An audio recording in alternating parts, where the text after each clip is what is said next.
Canal Gameplay, escute áudio novel. Se inscreva. Veja essa gameplay irada enquanto escuta.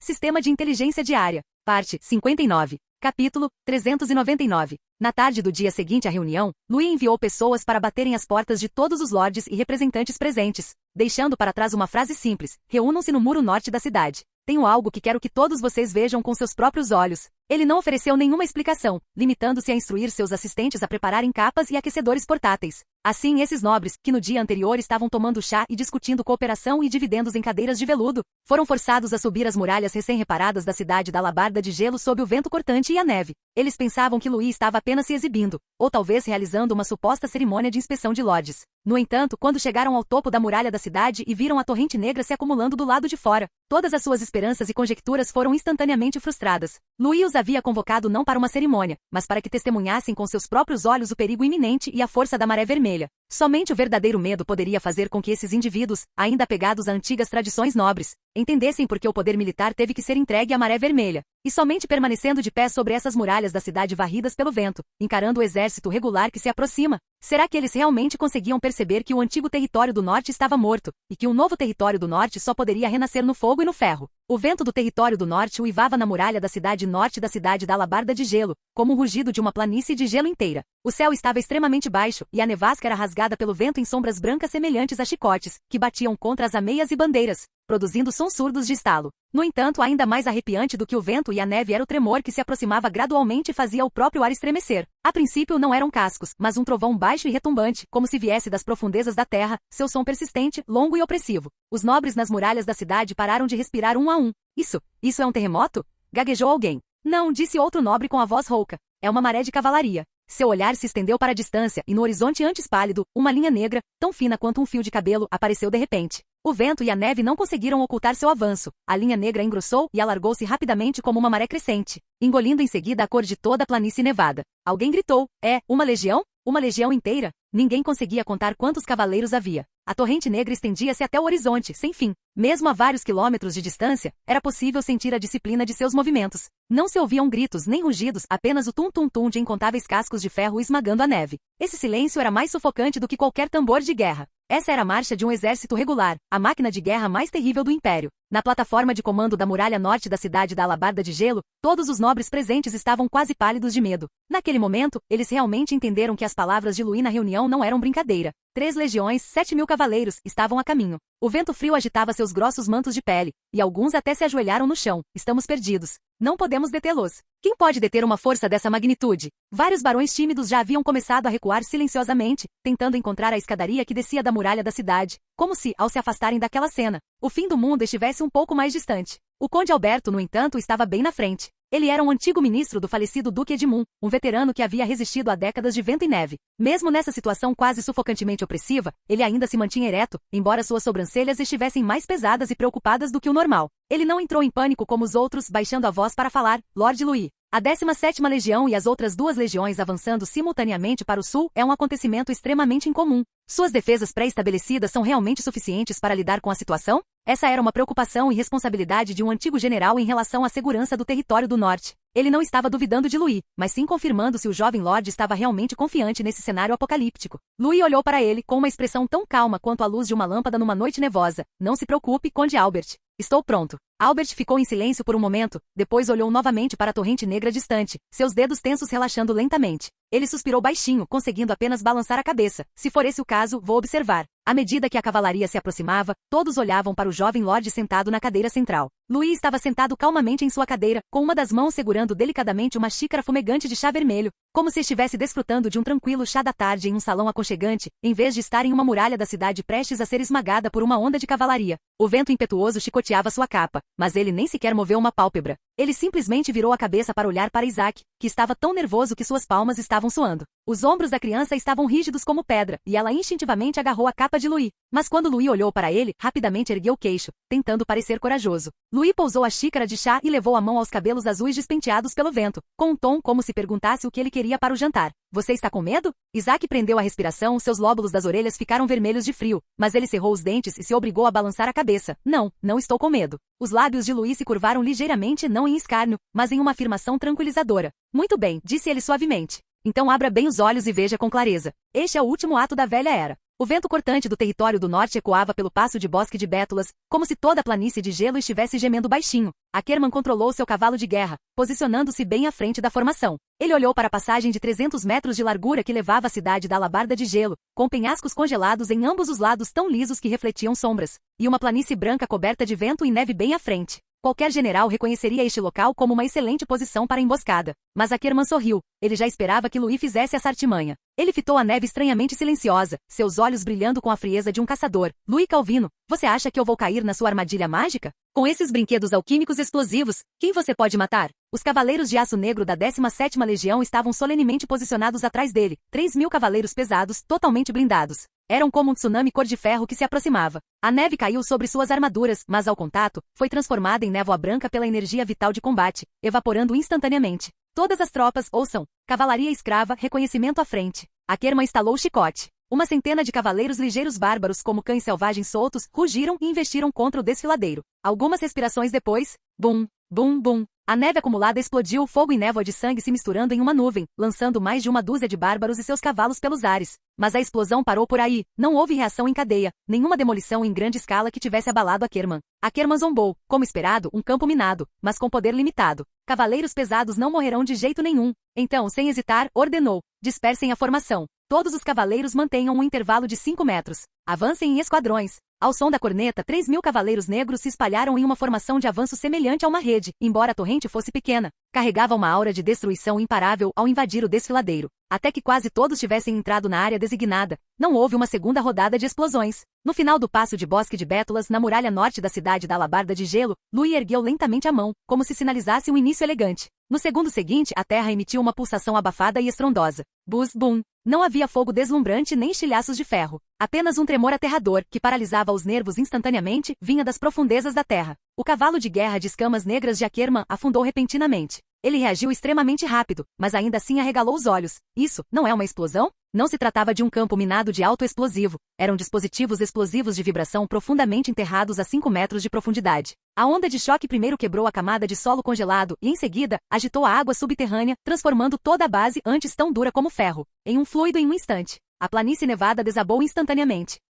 Em poucos instantes, toda a passagem de 300 metros de largura transformou-se num inferno lamacento semelhante a um pântano. Os cascos dos cavalos de guerra afundaram primeiro, ficando cada vez mais fundo a cada esforço. A pesada armadura de placas, juntamente com os cavaleiros, foi parcialmente engolida pela lama viscosa. Ninguém morreu, não houve feridos, mas todo o exército ficou imobilizado. As pupilas de Akerman se contraíram bruscamente. Ele queria praguejar, mas a garganta lhe faltou. Esse garoto, ele não quer me explodir. Ele está tentando me capturar vivo como gado? A lama agitava-se sem parar, os cavaleiros caíam dos cavalos, um a um, mergulhando na água lamacenta, lutando para se levantar, mas sem sequer conseguir desembainhar as armas com destreza. Correntes, armaduras de placas, armaduras de cavalo, tudo se tornava um obstáculo. Comandante da legião, estamos presos. A retaguarda está se chocando contra nós. A formação está completamente compactada. A formação de 3.000 cavaleiros negros, originalmente espalhada como uma vasta rede, foi agora forçada a se concentrar em um estreito corredor de carne e lama, devido ao terreno. A frente parou, a traseira bateu, os flancos afundaram, espremidos como sardinhas. Akerman rugiu, sua energia de luta irrompendo, sacudindo a lama e saltando para cima de seu cavalo.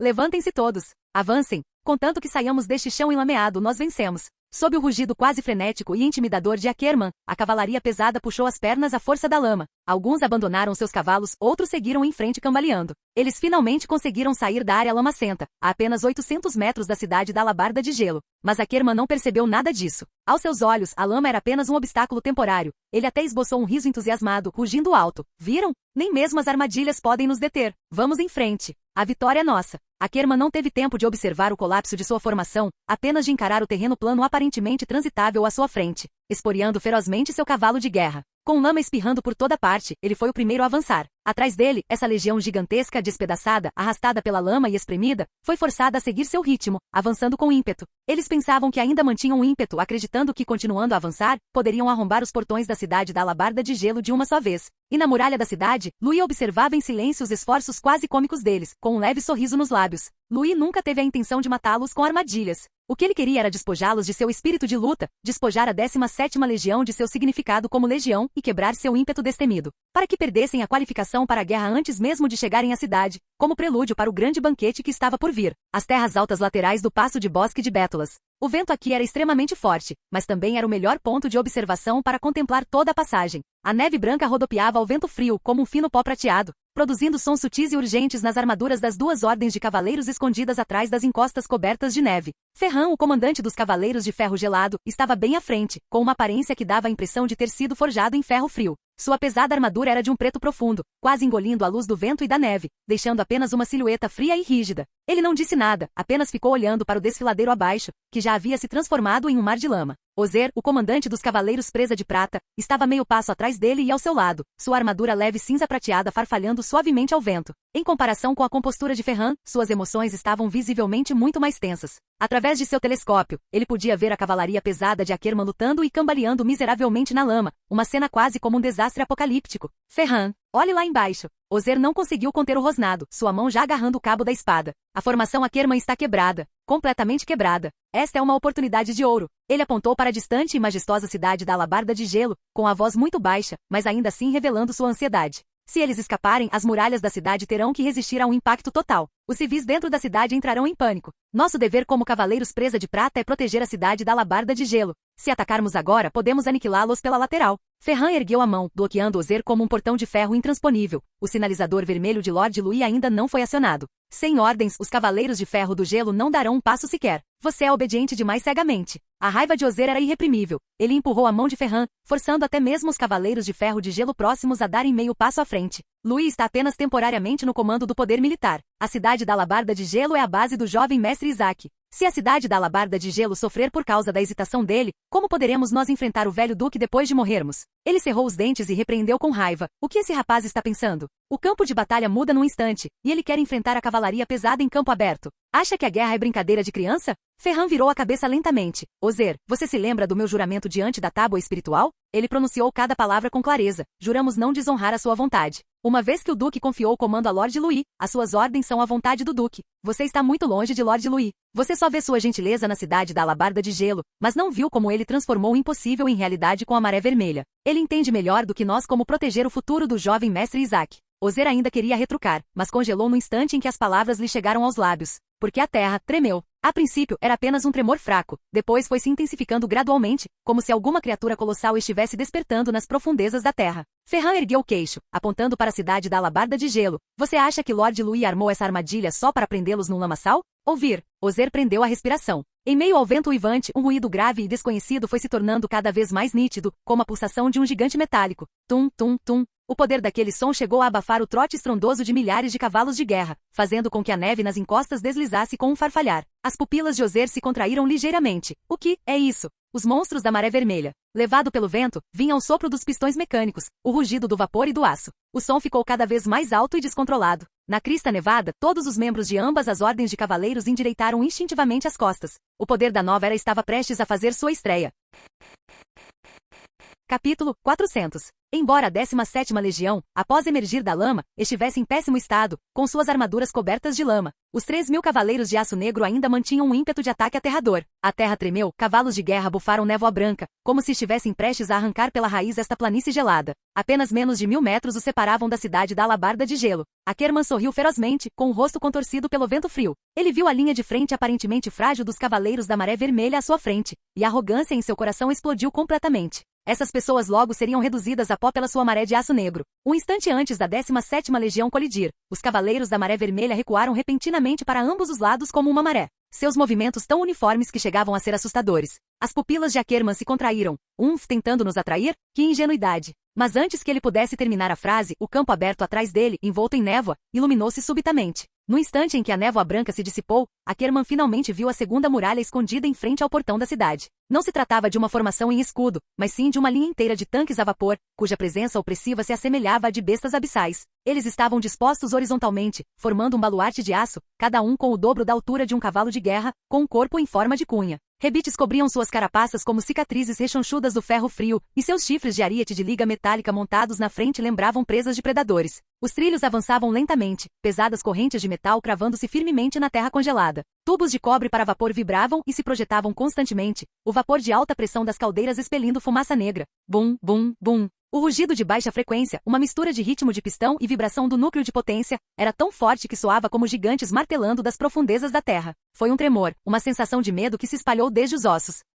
O vento era distorcido pela vibração, camadas de gelo se desprendiam do chão e a neve perto do portão da cidade deslizava com o tremor dos veículos, como se o mundo inteiro estivesse se submetendo a esses monstros de aço. Ackerman ficou paralisado por meio segundo, depois caiu na gargalhada, com a voz repleta de desprezo e arrogância. Ha ha ha ha. Essa é a sua carta na manga, Louis? Dezenas de caixões de ferro? Ele jogou a cabeça para trás, rindo tanto que suas narinas se dilataram. Vocês acham que esses brinquedos quebrados podem me parar? Que piada! Subitamente ele ergueu sua espada longa, e a energia da batalha explodiu em um brilho branco deslumbrante na lâmina. Seu rugido ecoou pelo campo de batalha. 17ª Legião, esmague-nos. Invadam a cidade e massacrem-nos por 3 dias. A torrente negra soltou seu rugido final. Cavalos de guerra relincharam, armaduras de ferro vibraram e a formação remanescente foi reagrupada pela intenção assassina coletiva. 3.000 cavaleiros pesados como uma gigantesca lança negra inflamada pela fúria, investiram ferozmente contra aquela muralha de tanques de aço. A terra tremia sob seus cascos, o ar se aquecia com o som do vapor, e os flocos de neve no céu se espalhavam, caindo em desordem. As duas torrentes da guerra estavam prestes a colidir frontalmente no segundo seguinte.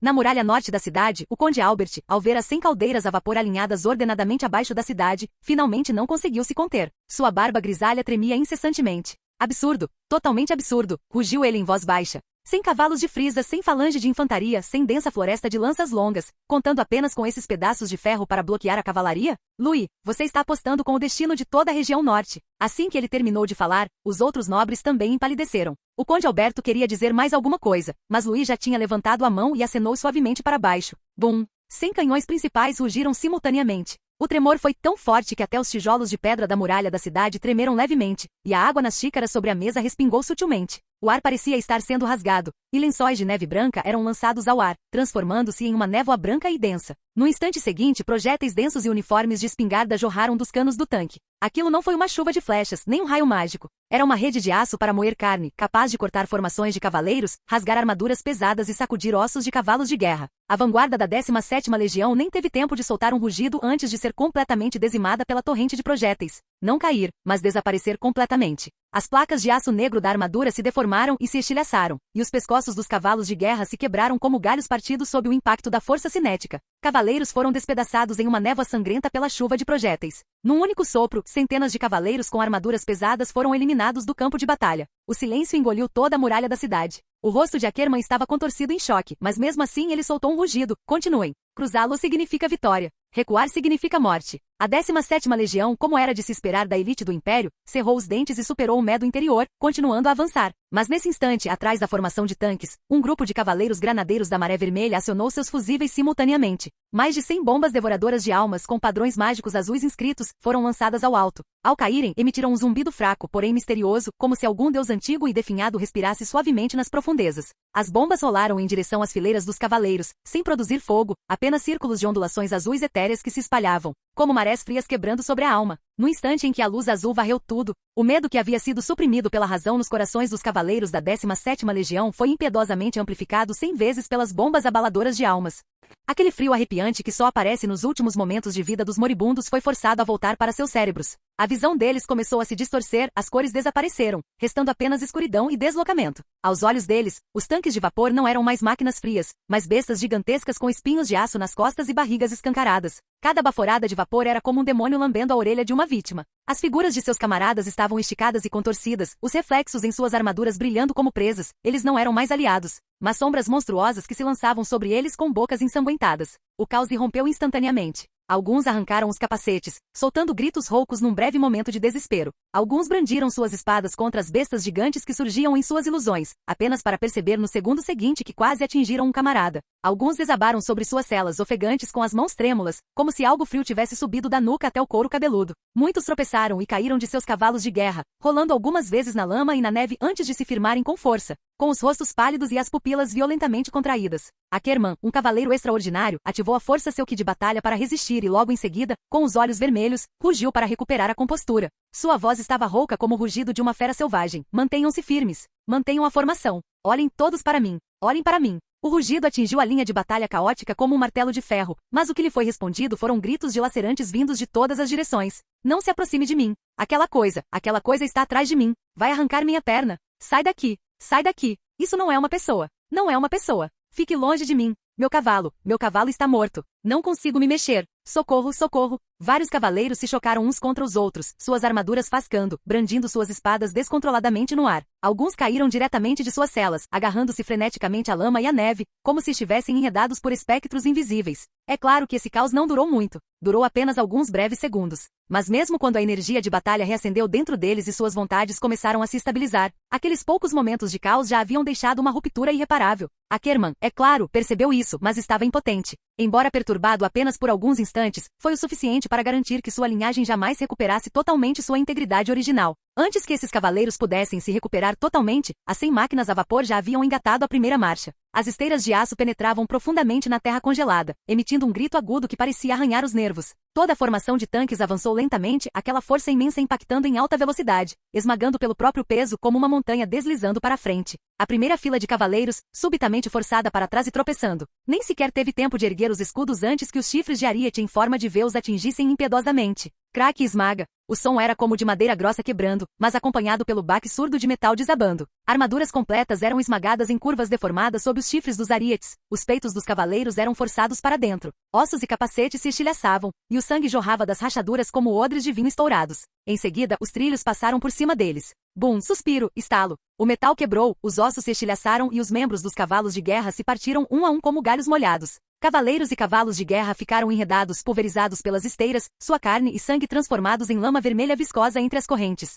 misturados com cascos estilhaçados, lanças quebradas e membros decepados que ainda se contorciam. Ai, minha perna sumiu. Salve-me, salve-me. Não me deixe. Mãe, mãe. Esses sons eram continuamente esticados e despedaçados no rugido do ferro e do fogo, como trapos molhados atirados nas frestas das engrenagens de ferro e esmagados incessantemente. Alguém tentou rastejar para cima, com as pontas dos dedos arranhando trilhas sangrentas na lama e na neve, mas assim que levantou a cabeça, seu rosto inteiro foi esmagado, virando uma massa indistinta sob as pegadas no segundo seguinte. Os capacetes afundavam na neve compactada como latas de ferro achatadas, os ossos faciais colapsavam junto com o aço, emitindo um estalo arrepiante. Mais gritos foram subitamente interrompidos, transformando-se em gemidos desesperados antes que as gargantas fossem sufocadas pelo sangue. Argue! Tosse, tosse, não, eu não quero morrer. O som se interrompeu abruptamente, como se uma corda de violino tivesse sido violentamente arrebentada. As fileiras da frente haviam se transformado em uma montanha de carne e blindagem despedaçada, empilhada quase tão alta quanto a barriga de um cavalo, mas a formação de tanques não hesitou, continuando a avançar. À medida que os trilhos passavam, pressionavam ainda mais a pilha macabra, emitindo sons úmidos e horripilantes de esmagamento, estalo, gás. Mesmo com montanhas de corpos à frente, eles avançavam como juízes convocados pela noite, de maneira mecânica e indiferente, sem qualquer emoção, sem qualquer piedade.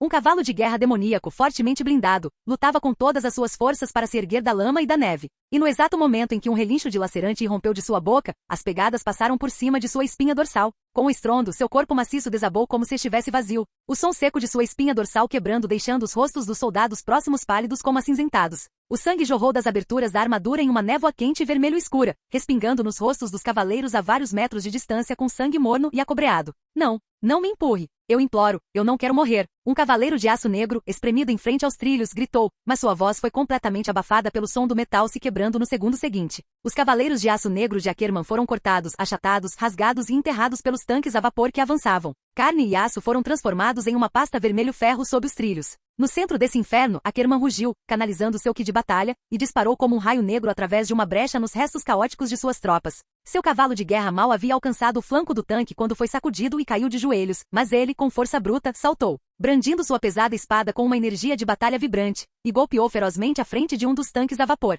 Parar! Com um estrondo. A lâmina atingiu a carcaça de ferro frio, faíscas explodindo como uma chuva branca e flamejante espalhada. O impacto foi tão forte que chegou a criar uma enorme amassadura no casco do tanque. A placa de metal entortou-se, emitindo um gemido metálico de dor, mas o tanque não parou. Apenas tremeu levemente, como uma besta gigante cujo ombro havia sido acariciado. No instante seguinte, os trilhos aceleraram subitamente, avançando com força, como se em resposta à provocação. A expressão de Akerman mudou drasticamente. Ele não teve tempo de se esquivar. A pesada buzina do tanque atingiu seu peito, lançando-o para trás. Baque! Ele caiu vários metros no ar como um boneco quebrado, atravessando 2 camadas de armaduras e cadáveres remanescentes na formação de cavaleiros, até finalmente abrir um buraco na neve com a profundidade de meio homem. Sangue jorrou das rachaduras em sua armadura, tingindo de vermelho a neve ao redor, mas o tanque não lhe dirigiu um olhar sequer, não parou e não diminuiu a velocidade. Como se não o considerassem um comandante da legião de cavaleiros extraordinários, alguém de qualquer importância. Akerman jazia na neve, ofegando violentamente, o som de seu externo quebrado claramente audível. Ele olhou para a torrente de aço da morte que se aproximava cada vez mais e pela primeira vez, suas pupilas mostraram verdadeiro medo. E seus cavaleiros de aço negro já estavam sob os trilhos, reduzidos a uma lama sangrenta e irreconhecível e fragmentos de metal estilhaçados, completamente aniquilados pela fúria implacável da era industrial. Quando a 17ª Legião foi dispersa e sua formação completamente desmantelada pelo ataque dos tanques, a força de colheita da Maré Vermelha irrompeu pelas frestas entre os tanques. Lambert liderou pessoalmente os cavaleiros da Guarda Real da Maré Vermelha, cujos mantos vermelhos desdobravam uma deslumbrante maré carmesim ao vento e na neve. Todos os membros desta unidade eram cavaleiros de elite ou de patente superior, movendo-se com a rapidez de um vendaval e cooperando com uma precisão aterradora. Eles eram como predadores altamente móveis, movendo-se com flexibilidade pela cobertura proporcionada pelos tanques de vapor. Qualquer tropa inimiga que tentasse se reagrupar, uma vez alvejada por eles, tinha apenas um resultado: explodir. As bombas mágicas, como faíscas acesas caindo em um palheiro, primeiro desorganizaram as densas formações inimigas. Os cavaleiros da Maré Vermelha seguiram de perto, investindo na fumaça com espadas desembainhadas, ceifando com movimentos hábeis e implacáveis todos os soldados feridos que ainda estavam vivos. Os cavaleiros da 17ª Legião ficaram completamente perplexos. Suas técnicas de bloqueio, suas imponentes muralhas de escudos e suas pesadas e espessas armaduras de placas de aço negro eram insignificantes diante da zona de letalidade absoluta de 10 metros da bomba mágica e das táticas de infiltração de alta mobilidade da Maré Vermelha. O breve caos causado pelas bombas de congelamento para devorar almas não havia se dissipado completamente, e o campo de batalha foi imediatamente preenchido por explosões de pequena escala. Cada explosão significava o colapso total da capacidade de combate de um pequeno esquadrão, a destruição dos tanques, a colheita realizada pelos cavaleiros da Maré Vermelha e o estrondo das bombas mágicas ocorreram simultaneamente no mesmo campo de batalha. Isto não foi uma batalha, foi a execução de cavaleiros da Era Antiga por cavaleiros da Era Nova. Canal Gameplay. Escute áudio novel. Capítulo 401. No ponto de emboscada lateral, Oser ficou paralisado na cela. Ele já havia desembainhado a espada, pronto para liderar os cavaleiros presa de prata desde o terreno elevado até o flanco traseiro da 17ª Legião, assim que estes se libertassem da lama. Mas quando ele testemunhou pessoalmente uma centena de carros de guerra a vapor abrindo caminho lado a lado pela névoa, disparando simultaneamente e eliminando instantaneamente quase 1000 cavaleiros de aço negro da face da terra, sua espada estava erguida até a metade, mas ele hesitou em abaixá-la. Isto, o quê? Que diabos é isto? A garganta de Oser se fechou. 30 anos de experiência haviam se tornado inúteis. O surgimento de certas coisas não representava uma vantagem tática, mas sim uma ruptura completa com a própria era. Ele nunca tinha visto uma arma capaz de causar destruição em tal escala sem depender de energia de batalha, encantamentos ou das ordens de um general. Não se tratava de armamento de cerco, nem sequer se assemelhava à magia. Era mais como uma horda de monstros saindo de um inferno de ferro. Enquanto ele permanecia imóvel, uma mão firme e fria bateu em sua armadura de ombro. A voz de Ferran era como um martelo pesado numa noite de inverno. Oser, levante a mandíbula. Se você não atacar agora, aquele pirralho do Lambert vai roubar toda a glória. Oser sobressaltou-se violentamente, como se tivesse sido despertado de um sonho com um chute, e seu rosto ficou vermelho instantaneamente. Para encobrir seu deslize anterior, ele ergueu abruptamente sua espada acima da cabeça, sua voz rouca, mas trovejante. Cavaleiros presa de prata. Por Lord Louis. Ataquem. Nas terras altas, milhares de mantos cinza-prateados esvoaçavam, e os cavaleiros desciam como uma lâmina afiada cortando a crista nevada. Do outro lado, os cavaleiros de ferro gelado avançavam firmemente como uma cortina de ferro que descia, movendo-se em sincronia com eles. Quase 2000 cavaleiros de alabarda de gelo, liderados por Ferran e Oser, convergiram de ambos os flancos, com suas lâminas apontadas diretamente para os remanescentes da 17ª Legião, que estavam dispersos e fugindo após serem esmagados pelas carruagens de guerra a vapor. Como torrentes de aço convergindo de diferentes direções, elas forçaram todos os inimigos em fuga a um beco sem saída, selando completamente a última rota de retirada para os cavaleiros de Akerman. Akerman estava coberto de lama, sua armadura estilhaçada como se tivesse sido mordido por uma besta gigante, e o que de batalha ao seu redor estava em caos, incapaz de formar um escudo completo. O ar estava denso com o cheiro de sangue e carvão, cercado por cadáveres mutilados, cavalos de guerra achatados e o rugido ensurdecedor de esteiras de aço quente. Ele estava ali cambaleando, como um leão velho cujos membros haviam sido decepados, mas que ainda buscava atacar seu inimigo. Ele havia enlouquecido, seus olhos estavam vermelhos, sua respiração pesada como um fole ofegante. Saia daí, Louis! Seu rugido carregava o desespero e a fúria de uma garganta dilacerada. É isso que vocês honra? Confiar em bombas? Confiar nesses monstros? Que tipo de cavaleiros são vocês? Enquanto ele gritava, uma das carruagens de guerra a vapor à sua frente parou. As esteiras produziam um som metálico de rangido, como se o gigante de aço estivesse olhando para aquele leão humano moribundo. Ao lado da carruagem de guerra, uma figura envolta em um manto carmesim cor de maré vermelha emergiu lentamente do vapor a cavalo. Lambert parecia estar passeando por um pátio tranquilo, contrastando fortemente com a aparência miserável e imunda de Ackerman. Ackerman olhou fixamente para ele, sua expressão mudando da loucura e da dor para uma estranha sensação de deleite. Ele deu uma risadinha suave, um som carregado de desolação, pelo menos, foi um cavaleiro que veio. Embora nunca tivesse conhecido Lambert, a sensação de que de batalha não o enganava. O oponente também era um cavaleiro extraordinário e digno de receber seu destino. Ackerman avançou, rugindo como se estivesse agarrando-se à última esperança. A energia de batalha explodindo em sua espada quebrada como a última chama de sua vida sendo acesa. Venham, deixem este velho ver. Será que a juventude de hoje ainda consegue lutar uma batalha com honra? Lambert apenas ergueu uma sobrancelha.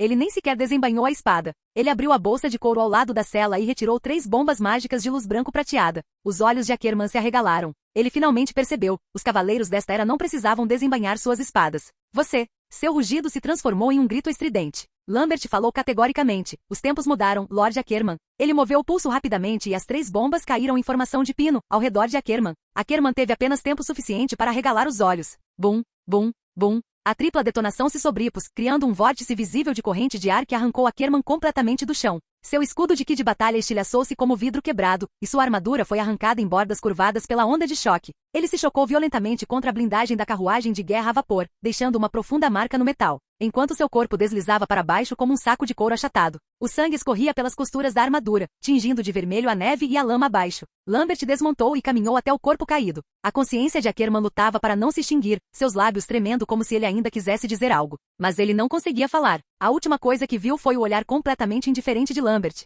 Um vislumbre do brilho de uma nova era sobre as brasas da antiga. Um lampejo prateado. A cabeça de Ackerman rolou na neve, ainda carregando a relutância, a confusão e o medo em relação à transição entre as eras antiga e nova. Lambert estendeu a mão, agarrou a cabeça ainda quente e a segurou casualmente, dizendo: pendurem a cabeça dele em frente à carruagem de guerra e enviem na Lord Louis. O rugido do vapor soou novamente e a carruagem de guerra avançou lentamente. A cabeça de Ackerman estava erguida em uma lança, seus olhos, outrora ambiciosos, finalmente perdendo todo o brilho, deixando para trás apenas o suspiro de uma era. Do outro lado do terreno elevado, no ponto de observação da 14ª Legião e da 7ª Legião, Saul, o muro de ferro, que geralmente era tão firme quanto uma montanha, e Balt, conhecido por sua loucura, ambos congelaram em seus cavalos. Eles observaram com binóculos enquanto 3.000 cavaleiros de aço negro sob o comando de Ackerman eram esmagados até virarem polpa pelas carruagens de guerra. Eles então viram o próprio Ackerman ser arremessado por um tanque como um boneco de pano, e finalmente, reduzido à metade do corpo por 3 bombas explosivas leves. Isso não foi uma batalha, foi uma aniquilação. O pomo de Adão de Balt subiu e desceu 2 vezes, seu rosto mais branco que a neve. Tem alguma coisa errada, tem alguma coisa muito errada, isso é. No segundo seguinte, esse homem conhecido como Cão Louco puxou as rédeas repentinamente, virando-se e disparando como se tivesse sido atingido por um chicote. Ele uivou enquanto corria. Recuar, recuar, recuar, recuar. Eu, Balt, não vi nada hoje. Quem é Ackerman? Eu não conheço. Isto é um treinamento. Um treinamento. Corram rápido. A companhia de guarda da 7ª Legião nem teve tempo de reagir e seguiu apressadamente, a cena caótica como uma manada de servos assustados. Saul ficou paralisado no lugar. Ele observou Balt fugindo para salvar a própria vida como um cão raivoso, momentaneamente sem saber o que fazer. Aquele desgraçado, fugiu sem nem pegar a bandeira? No segundo seguinte, ruído. Outra rodada de fogo simultâneo de carros de guerra transformou o lado oposto do campo de batalha em uma tempestade de gritos e armaduras despedaçadas. A onda de calor chegou a fazer com que a capa de Saul chicoteasse violentamente. Quase uma centena de cavaleiros de aço negro foram reduzidos a uma pasta vermelho ferrugem, seus corpos irreconhecíveis. Saul sentiu como se tivesse levado um soco no peito. Finalmente entendeu por que Balt fugiu. Sua garganta se apertou, seus lábios tremeram e sua voz falhou enquanto ele praguejava. Aquele idiota do Ackerman. Ele nos condenou. Isso não é uma luta. Isso é acabar com a própria vida. Quem diabos pode lutar contra esses monstros? Droga. Então, finalmente, ele não conseguiu mais se segurar, puxou as rédeas com violência e fez seu cavalo empinar. 14ª Legião, recuar. Recuar imediatamente. Se correrem devagar, não sobrará nem um osso. Corram. Voltem para a Fortaleza Rocha Cinzenta. Se alguém perguntar o que estávamos fazendo aqui hoje, digam que estávamos patrulhando. Digam todos que era patrulha. Correr. Sob seu rugido, os cavaleiros da 14ª Legião recuaram descontroladamente, como se tivessem sido arrancados de um pesadelo. Suas armaduras tilintando ruidosamente, completamente desprovidas da majestade da cavalaria pesada imperial. As 2 torrentes de cavalaria, que deveriam ter sido a maior ameaça à cidade da Alabarda de Gelo, separaram-se e fugiram em desespero e terror de ambos os lados do terreno elevado. O rugido no campo de batalha foi diminuindo gradualmente, restando apenas o som chiado da pressão sendo liberada pelos canos de escape das carruagens de guerra a vapor, pairando no ar frio do vento. O som não era como de uma máquina, mas sim como de uma besta colossal respirando lentamente. Na muralha norte da cidade, reinava um silêncio sepulcral, com apenas o farfalhar da neve ao vento. Conde Ebert continuava de pé, ereto e imóvel, como um velho pinheiro congelado em um penhasco. Mas ele segurava a bengala com firmeza. A madeira cara e resistente emitiu um som sutil, quase inaudível kk, em sua palma como uma luta agonizante. Seu olhar percorreu lentamente a área abaixo da muralha da cidade. Era um verdadeiro matadouro. A 17ª Legião, o orgulho do Império, estava espalhada pela neve como um quadro de pesadelo. Armaduras de aço negro esmagadas a ponto de ficarem irreconhecíveis pelas esteiras, cavalos de guerra com as espinhas quebradas e os membros retorcidos pelo impacto, soldados feridos gritando por socorro na lama e na neve misturadas com sangue. Mais cavaleiros que nem sequer tiveram tempo de gritar, tiveram seus corpos esmagados em uma lama vermelha escura e achatada. Ebert se lembrava de quando era jovem e costumava cravar sua lança 800 vezes na nevasca antes do amanhecer, todos os dias. Dia após dia, ano após ano, durante uma década sem parar. Essa era a honra de um cavaleiro, a força segundo seu entendimento. No entanto, naquele momento esses cavaleiros que treinaram por décadas e dominaram o kit de batalha não estavam nem sequer qualificados para se aproximar daquelas 100 caixas de ferro. Eles não perderam por falta de técnica, nem de coragem, nem mesmo por energia de batalha. Eles foram derrotados pela era. Um vento frio soprou pelas muralhas da cidade, fazendo seu manto estalar ruidosamente. O pomo de Adão de Ebert se moveu, e ele finalmente admitiu um fato que nunca havia considerado. Isto não é uma negação da nossa forma de lutar, é o sepultamento da nossa razão de existir. Atrás dele, um jovem nobre estava aterrorizado, com o rosto pálido e a voz trêmula. Conde, isto é magia? É algum tipo de feitiço proibido? Como eles fizeram isso? Ebert virou a cabeça lentamente. Seu rosto não demonstrava raiva, nenhuma emoção, apenas um vazio profundo e irreversível. Ele soltou a bengala que quase quebrara com a voz rouca, mas excepcionalmente clara. Não é mágica. Ele apontou para a formação de carros de guerra à distância, que paravam lentamente, expelindo vapor pelos canos. A partir de hoje, a Era dos Cavaleiros chega ao fim. Após dizer isso, o velho, que havia sido inflexível por toda a vida e nunca recuara um único passo diante de um inimigo, envelheceu visivelmente 10 anos. Suas costas pareciam estar ligeiramente curvadas. O ar pareceu congelado por alguns segundos. Então, naturalmente, o olhar de todos convergiu para o outro lado da muralha da cidade, Luís Calvino. Ele estava sentado numa cadeira de madeira improvisada, envolto no manto, soprando preguiçosamente a espuma da superfície do seu chá preto. Não havia emoção, nem tensão, nem sequer um indício da alegria desenfreada de um vencedor. Era como se ele estivesse admirando a neve ou ouvindo uma música tranquila tocada no pátio. As pupilas de Ebert contraíram-se ligeiramente. Naquele momento, o Luís que ele via não era mais apenas um jovem lorde, um novo nobre ou um júnior que vencia por meio de táticas estranhas. Ele parecia o primeiro ser humano a erguer uma tocha nos tempos antigos. Medo, admiração e submissão. Essas emoções complexas e inexprimíveis surgiram de repente, fazendo Ebert cambalear perigosamente, mas ele não ousou fechar os olhos. As reações dos outros nobres foram ainda piores. Mais de uma dúzia de nobres menores quase desmaiaram de medo, com os rostos mais pálidos que cadáveres. Em meio a esse tremor generalizado, Luís pousou delicadamente sua xícara de chá. O vento e a neve pareceram parar por um instante. Ele falou em tom leve, como se estivesse batendo papo sobre o tempo. Já deve ter passado. No instante em que aquela voz se calou, todos entenderam claramente que ele não estava dizendo que a batalha havia terminado. Ele estava dizendo que a velha era havia acabado. Nesse silêncio sepulcral, uma série de passos firmes veio debaixo dos degraus de pedra. Lambert apareceu. Ele subiu lentamente na muralha da cidade, seu manto vermelho manchado de sangue, sua armadura coberta por uma fina camada de gelo. Mas seu rosto estava tão calmo como se estivesse voltando do treino matinal, sem mostrar nenhum vestígio de ter passado por um matadouro. Sua mão esquerda carregava algo, e sangue pingava constantemente, gotas escorrendo por sua manopla de ferro e formando um rastro pontilhado de crostas no chão. Era uma cabeça. O chefe da Kermangrel. Aquele rosto, outrora arrogante, agora estava horrendo e distorcido, os olhos arregalados, as pupilas dilatadas, como se ainda tentasse gritar algo no último instante antes da morte, mas congelado para sempre em silenciosa agonia. Naquele instante, toda a muralha da cidade pareceu ter sido apertada por uma mão gigante invisível. Os nobres abriram caminho instintivamente, e alguns até mesmo fraquejaram e desabaram no chão. Lambert caminhou até Luís, ajoelhou-se e ergueu a cabeça dele com as duas mãos. Informamos ao Lorde Governador que a Kermangrel, o principal culpado das forças rebeldes, foi executado. Os remanescentes da 17ª Legião foram todos desarmados e aguardam seu julgamento. Luís pousou a xícara de chá, seu olhar percorrendo a cabeça como se avaliasse uma mercadoria de baixa qualidade. Muito bem, Lambert. Peça a logística para distribuir vinho a todos mais tarde para se aquecerem. Isso foi tudo. Matar um comandante da Legião Imperial, em suas palavras, valia apenas alguns barris de vinho. Os nobres suspiraram interiormente. Finalmente perceberam que a maneira como Luís via os altos funcionários e generais era completamente diferente da deles.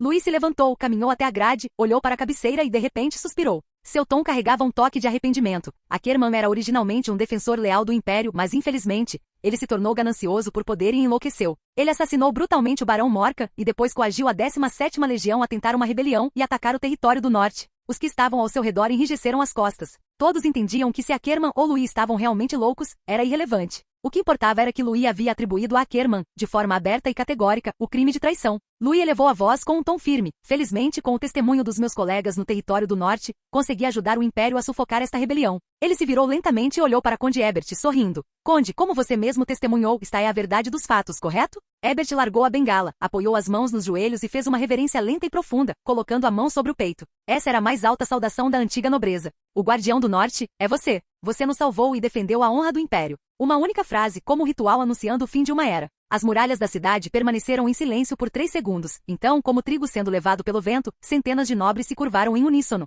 O norte lhe deve uma dívida de gratidão. Todos nós podemos testemunhar os acontecimentos de hoje. Estava sufocando uma rebelião, sufocando completamente uma rebelião. Louis acenou levemente com a mão. Pendurem esta cabeça no mastro mais alto da cidade da Alabarda de Gelo. Que todos se lembrem de que qualquer um que ousar se rebelar no norte encontrará este fim. Lambert inclinou a cabeça e aceitou a ordem. Como o senhor ordena, Lorde Governador. A cabeça de Akermangrel estava erguida, balançando ao vento e à neve, e o sangue que escorria respingava nos tijolos frios da cidade. A nova ordem do norte foi totalmente estabelecida neste momento.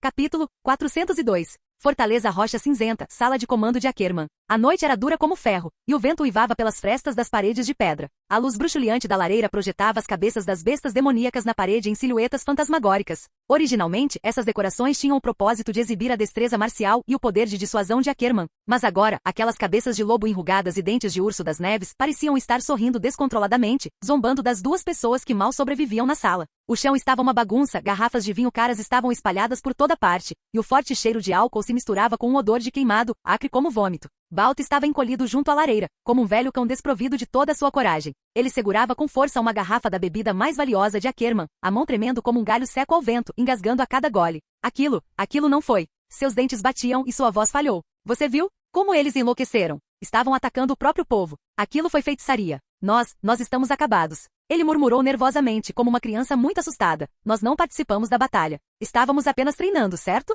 Louis não pode nos matar. Somos comandantes da Legião Imperial. Somos do Exército Regular. Exército Regular. Saul chutou violentamente uma garrafa de vinho para longe. Embora seu rosto estivesse quase inexpressivo, ele se esforçou para manter o último resquício de dignidade do comandante da Legião da Muralha de Ferro. Calhe a boca. Seja homem, ele rugiu, mas sua voz tremia levemente de medo. Akerman, aquele idiota, cortejou a morte. Isso não tem nada a ver conosco. Estávamos observando pela lateral, nem sequer disparamos um tiro. Ele respirou fundo, fingindo calma. Enquanto insistirmos que fomos enganados por Akerman, ou mesmo coagidos a vir, Louis não ousaria tocar em 2 comandantes da Legião. A lei imperial nos protegerá. Balt ergueu subitamente o olhar com os lábios brancos. Saul, por que não nos rendemos? Nos ajoelhamos e imploramos a ele? Oferecemos todo o equipamento da Legião. Louis não gosta de dinheiro? Saul zombou. Render-se? Você se esqueceu de como a cabeça de Akerman foi arrancada? E você acha que Louis nos pouparia? Ele caminhou até o enorme mapa do território do norte na parede, apontou para o marcador da Fortaleza da Rocha Cinzenta e recuperou um pouco da confiança. Escute, está aí a Fortaleza da Rocha Cinzenta, a defesa natural mais forte do território do norte.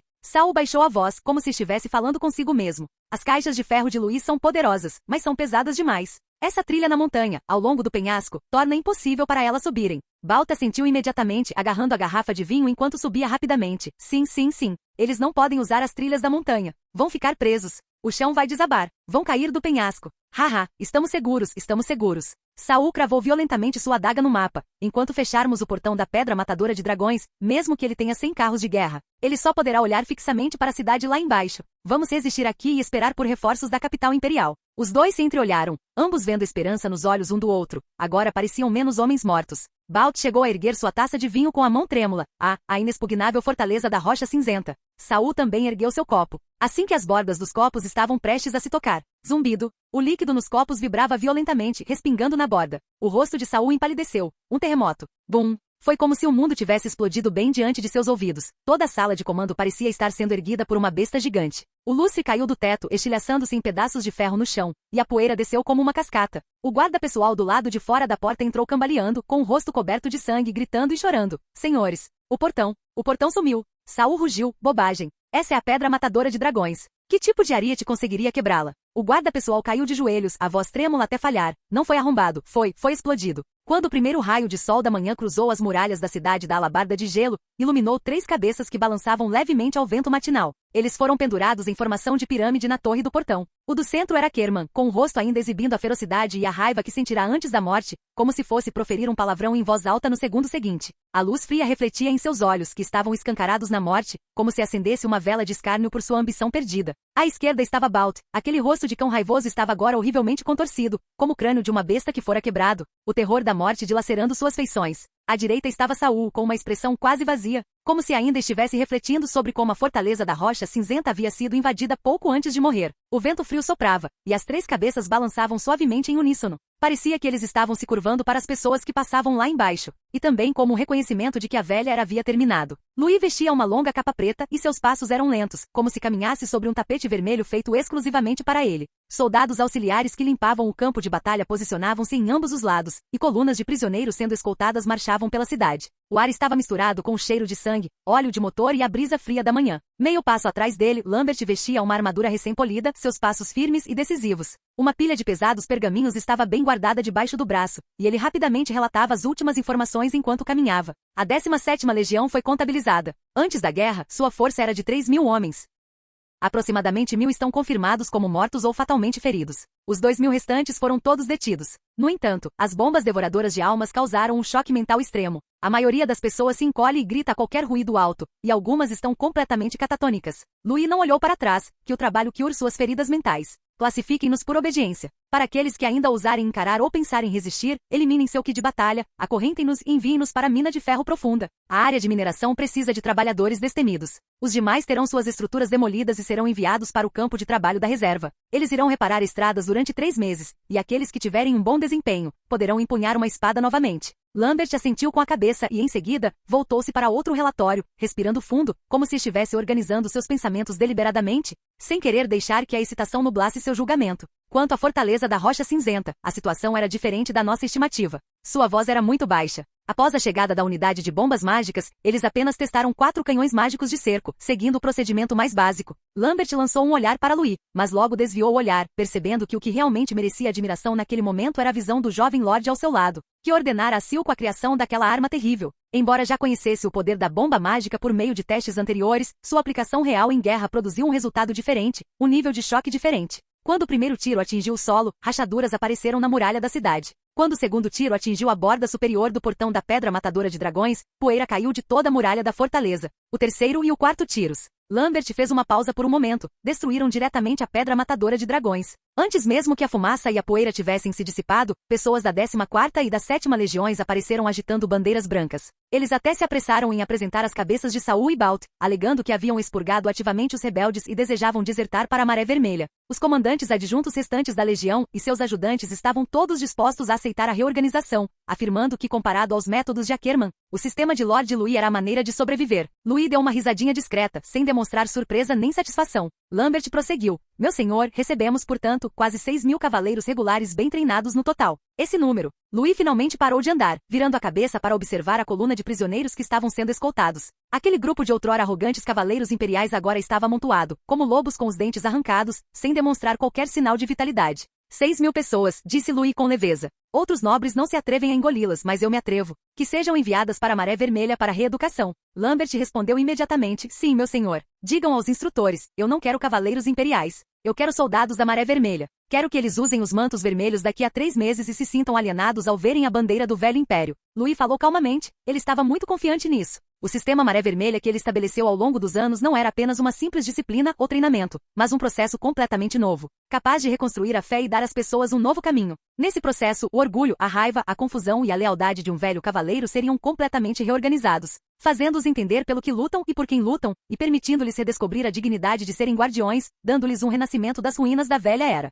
Lambert virou para a última página. Quanto às nossas baixas? Ele respirou fundo, a voz extremamente firme, mas ainda assim transmitindo choque. 5 carros de guerra foram danificados, todos reparáveis. 32 militares morreram, 85 sofreram ferimentos leves ou graves, a maioria durante a perseguição. Trocar 5 carros de guerra e algumas dezenas de vidas pelo controle militar do território do norte e a estrutura de 3 legiões de elite. Murmurou Louis e então assentiu. Os homens avançaram e continuaram caminhando. Haviam chegado aos degraus em frente à mansão do senhor. Dentro da porta estavam todos os nobres do território do norte, aguardando a reunião. Louis ajeitou a gola do casaco sem pressa. Vaio estendeu a mão e empurrou a grande porta. Os pesados painéis de carvalho rangeram baixinho, e uma luz deslumbrante irrompeu da abertura, iluminando Louis como se ele estivesse saindo da luz da manhã. Naquele instante, pareceu que todos no salão de conferências tiveram seus nervos tomados por uma força invisível. Svi! Centenas de nobres se levantaram simultaneamente. O som estridente das cadeiras arrastando no chão estava perfeitamente sincronizado, fazendo com que parecesse menos uma reunião nobre e mais como cavaleiros expressando sua determinação antes da batalha. Ninguém ousou permanecer sentado para saudar este jovem senhor que acabará de aniquilar 3 legiões.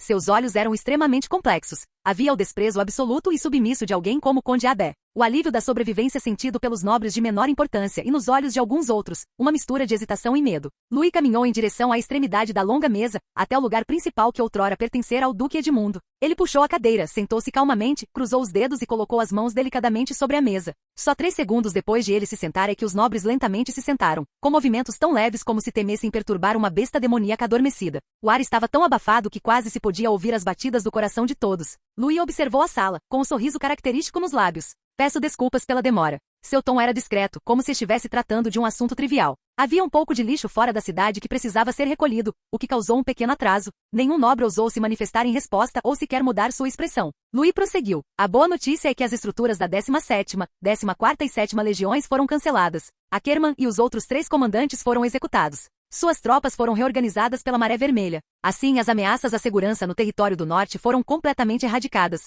O tom discreto foi como o último prego martelado no caixão da velha era. Embora já soubessem o resultado, quando Louis declarou pessoalmente que o assunto estava resolvido, muitos nobres não puderam deixar de sentir um arrepio na espinha. Eram 3 legiões de elite, e ele resumiu tudo com resolvido. Assim que um pequeno pensamento de finalmente, podemos respirar aliviados, surgiu na mente de todos. Louis de repente perdeu o sorriso, seus olhos profundos como um lago congelado. Mas antes de começarmos a reunião, devo, com pesar, informar a todos. Ele fez uma pausa. Há mais uma má notícia. O ar solidificou-se instantaneamente. 7.000 cavaleiros pressionando a fronteira era uma má notícia. Eliminar 3 legiões era uma tarefa menor, então agora, o que mais poderia haver? Louis inclinou-se ligeiramente para a frente à voz baixa, mas cada palavra era como um trovão. A morte do regente imperial Sua Alteza Arrens foi confirmada na noite passada. Um tremor silencioso percorreu o salão de conferências. Alguém perguntou com ceticismo, meu senhor, a fonte desta notícia é confiável? O olhar de Louis percorreu-os frio como a geada. Em poucos dias, seus próprios canais receberão notícias. Todo o salão ficou momentaneamente atônito. Ninguém chorou, nem ninguém demonstrou qualquer expressão de luto nacional. Para esses proprietários de terras no território do norte, a capital imperial ficava muito longe, e qual imperador ocupava o trono tinha pouca importância real para eles.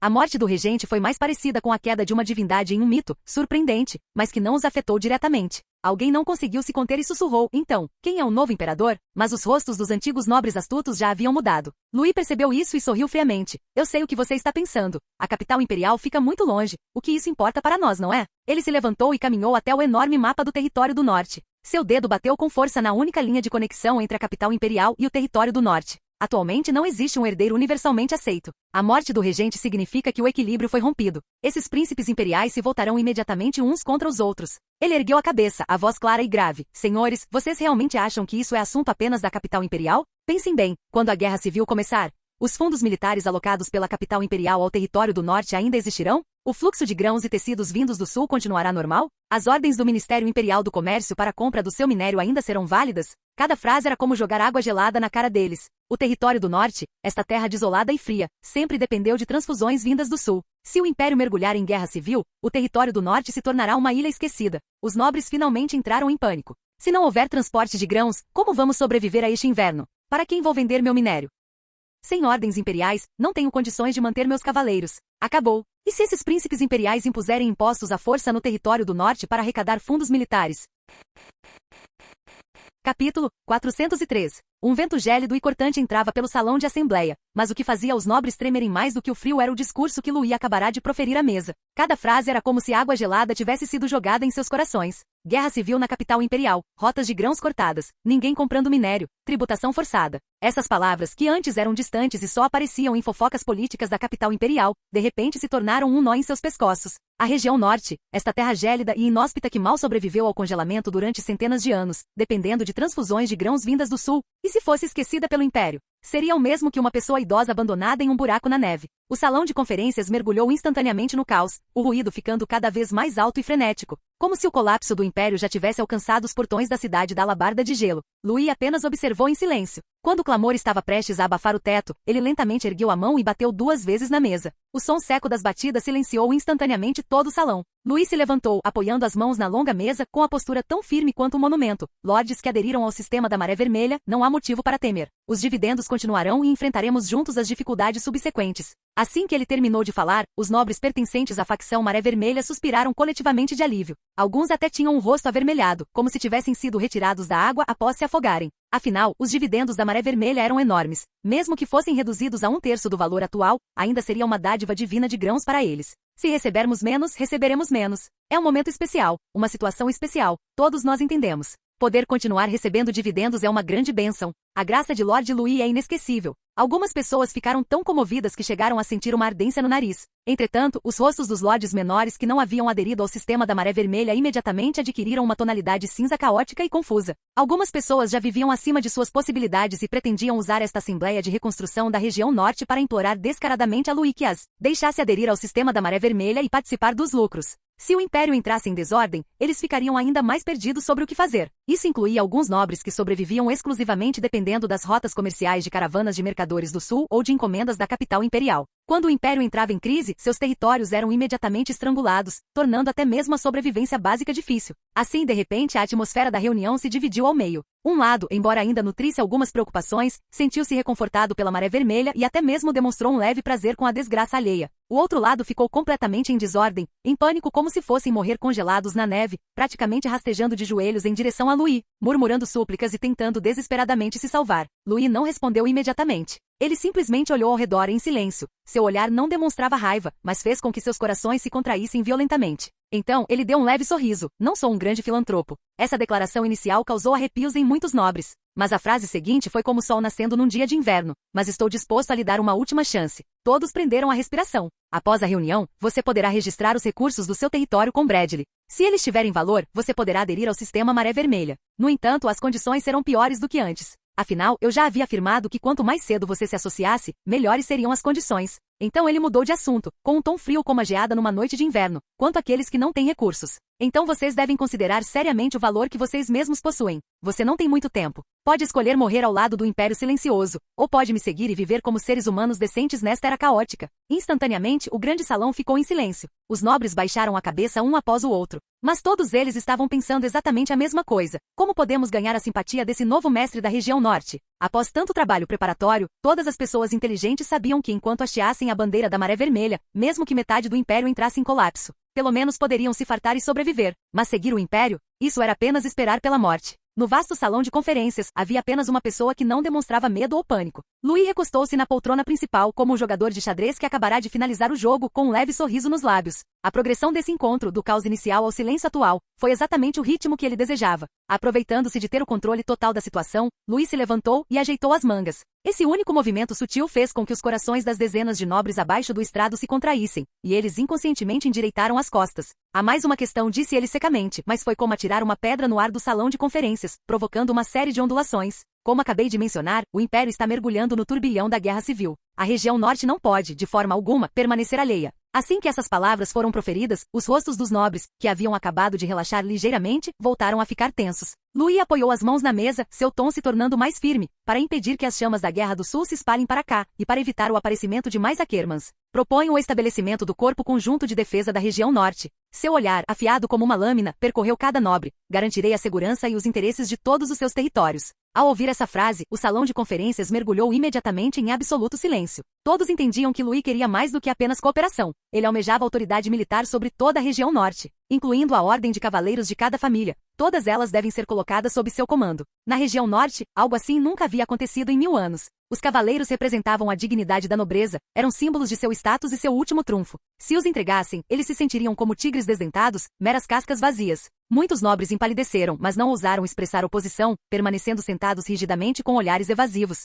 Louis naturalmente compreendeu e sorriu levemente, sei das suas preocupações. Mas pense bem na situação atual. Quem pode sobreviver contando apenas com algumas centenas de cavaleiros? Ele ergueu a mão e apontou para a neve de inverno lá fora pela janela. A agitação civil imperial fará com que os preços dos grãos disparem. Armaduras, cavalos de guerra, ração, armas, todos os itens ficarão absurdamente caros. Além disso, se suas ordens de cavaleiros enfrentarem legiões organizadas sozinhas, serão esmagadas como a Kerman foi. Essa frase atingiu em cheio o ponto mais sensível do coração dos nobres. Louis prosseguiu. Mas se vocês entregarem suas ordens de cavaleiro ao Corpo de Defesa Conjunta, os salários, equipamentos e consumo de suprimentos deles serão todos arcados pelo território da Maré Vermelha. As expressões dos nobres começaram a mudar, e eles até começaram a cochichar entre si. Se eu não precisar mais sustentar esses cavaleiros com custos proibitivos, meu território poderá durar pelo menos mais 3 anos. O dinheiro economizado poderia ser usado para expandir rotas comerciais, melhorar a propriedade ou até mesmo contratar mais artesãos. Louis está disposto a recrutar nossas tropas para nós? Então por que não as entregaríamos? Todas essas foram palavras de autoconsolo proferidas por pura necessidade.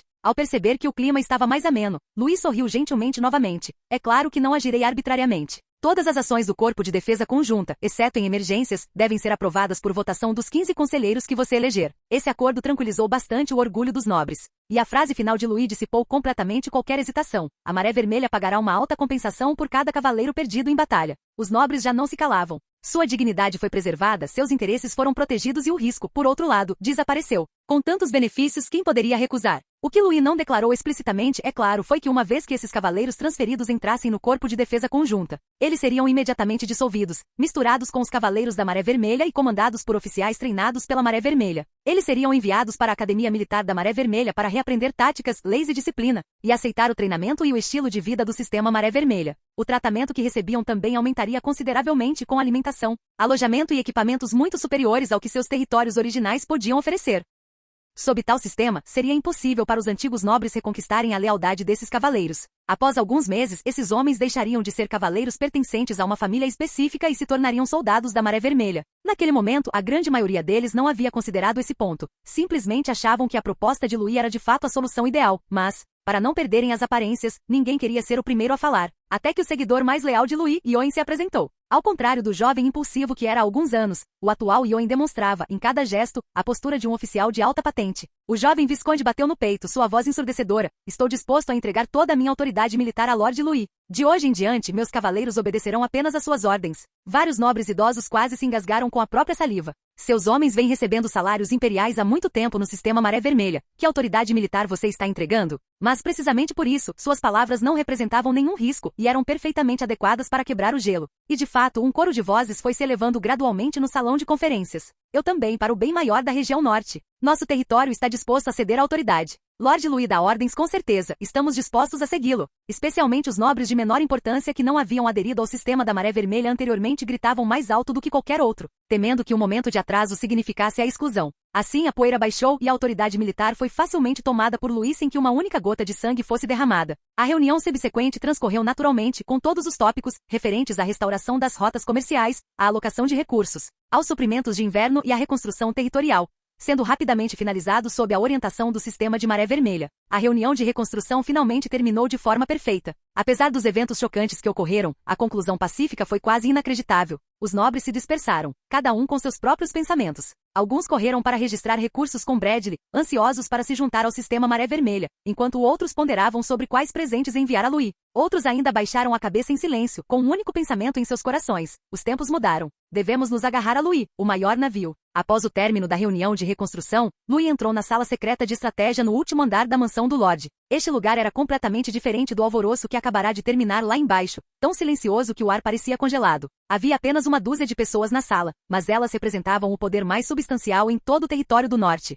Senhores territoriais com vastas terras, nobres poderosos que controlavam ordens de cavaleiros organizadas e famílias ricas que possuíam minas e oficinas há gerações. Cada um deles era uma figura capaz de determinar o destino do território do norte. Chamas vermelho escuras dançavam na lareira, projetando longas sombras. Superficialmente, todos pareciam tranquilos, mas, na realidade, demonstravam uma cautela reprimida. Todos entenderam que Louis os havia retido não para repreendê-los severamente como fizera com os nobres menores há pouco. As pessoas nesta sala eram os verdadeiros pilares e vigas do território do norte. Para consolidar o poder militar de forma tranquila e estabelecer legitimamente o Corpo de Defesa Unida, Louis I teve que apaziguá-los e fazê-los entender que sua autoridade não estava sendo restringida. O Visconde Yoen e o Visconde Willis também estavam entre eles. Um era o seguidor mais leal de Louis, e o outro era meio-irmão de Louis. Há poucos anos, eles eram apenas nobres de posição inferior nas periferias do território do norte. Mas com a ascensão de Louis, por meio de oportunidades, esforço e apoio de Louis, eles agora figuram entre as 20 figuras mais influentes do território do norte. Louis não ofereceu cumprimentos nem preâmbulos, indo direto ao ponto. Eu sei o que está te preocupando. Você acha que eu quero transformá-los em tigres sem dentes?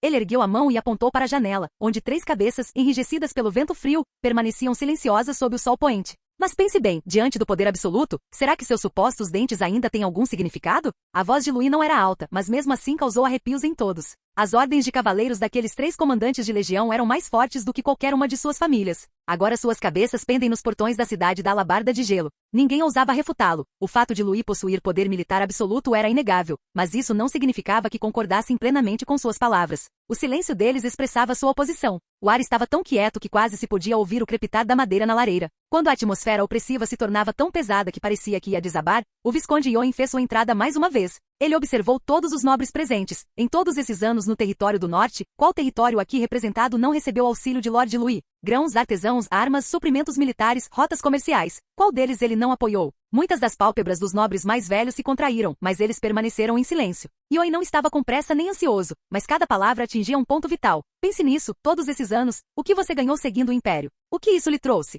Ele estendeu a mão apontando para Louis, que estava sentado no assento principal. Mas seguir Lord Louis permitiu que cada um de vocês comesse mais carne do que na última década. A multidão ficou sem palavras. A voz de Yoen tornou-se mais firme. Todas as decisões tomadas por Lord Louis foram mais claras do que as nossas. A reconstrução da cidade da Alabarda de Gelo, a abertura das rotas comerciais do sul, o desenvolvimento de celeiros de inverno, a unificação da segurança do território do norte, a eliminação das 3 legiões de Akerman. Em que momento ele não estava absolutamente certo? Assim que Yoen terminou de falar, os olhos de todos os antigos nobres do território do norte se voltaram quase simultaneamente para o Conde Albay. Este velho silencioso era o peso pesado de todo o território do norte, o braço direito do Duque Edmund e um símbolo do antigo território do norte. Se ele não concordasse com a cabeça, essa aliança jamais poderia ser verdadeiramente estabelecida. Albay pousou lentamente sua taça de vinho, e sua bengala bateu no chão, emitindo um som abafado. Seus olhos, marcados por anos de neve e vento, ergueram-se penetrantes o suficiente para atingir o coração. Lord Louis, respeitamos seu poderio militar e somos gratos por ter eliminado Akerman. Ele fez uma pausa com um tom de voz que carregava a teimosia peculiar do território do norte. No entanto, a tradição do território do norte é que cada família varra a neve da sua própria porta. Isso nos une. Temo que não seja apenas para a defesa, não é? Se qualquer outra pessoa tivesse dito isso, teria sido uma provocação. Mas vindo de Albay, soou mais como uma confirmação necessária. Os outros nobres prenderam a respiração, aguardando a resposta de Louis. Louis sorriu. Ele caminhou lentamente em direção à parede, batendo levemente na mesa com as costas da mão.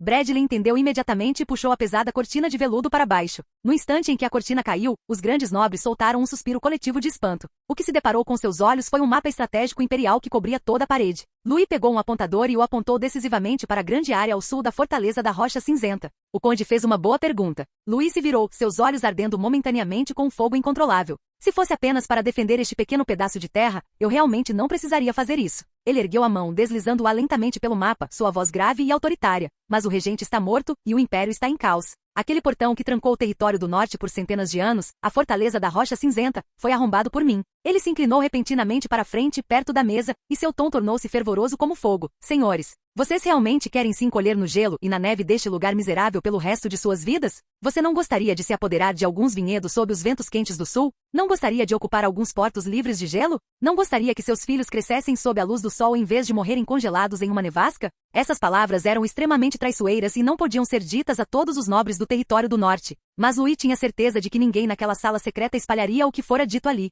Essas palavras atingiram o coração de todos os presentes como um raio. Os olhos turvos e envelhecidos do Conde Albay brilharam subitamente com uma intensidade surpreendente, e ele murmurou, quando o Duque Edmund estava vivo, nós também consideramos ir para o sul. Mas o Duque Edmund era nobre demais. Ele seguia rigorosamente o juramento do guardião e se recusava a se envolver nos conflitos internos do império. Além disso, a fortaleza da Rocha Cinzenta ainda bloqueava o caminho naquela época. Era uma barreira natural intransponível. Albay levantou-se lentamente, todo o seu ser como uma tocha reacendida.